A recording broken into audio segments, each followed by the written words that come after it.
the most recent projects we have worked on is dragging the shed that was in the middle of our pasture all the way up the hill to the top where we want it to sit for the winter. Now, as we were dragging this shed up the hill, we unfortunately didn't realize that there was a lot of mud building up inside of it as it was dragging, and it completely ripped one of the walls off of the side of the shed, which was a huge bummer. We were hoping to just drag this up the hill and set it in a new place, but that just didn't happen for us.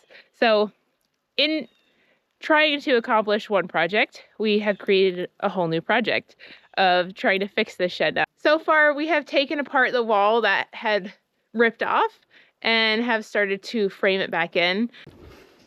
Everything was so badly shifted here, and we needed to get everything back to plumb and square before putting the wallboards back up.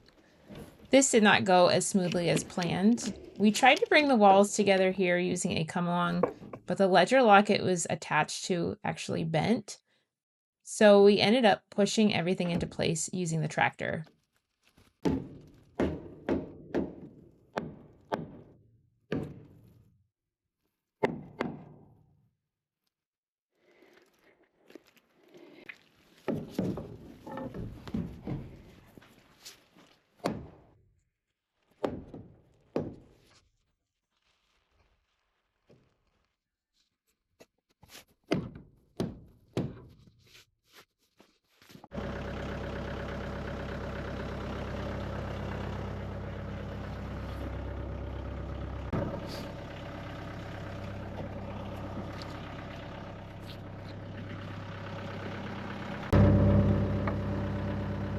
This shed has always been utilized as our ram or buck shed to house our male breeders when they need to be separated from our girls.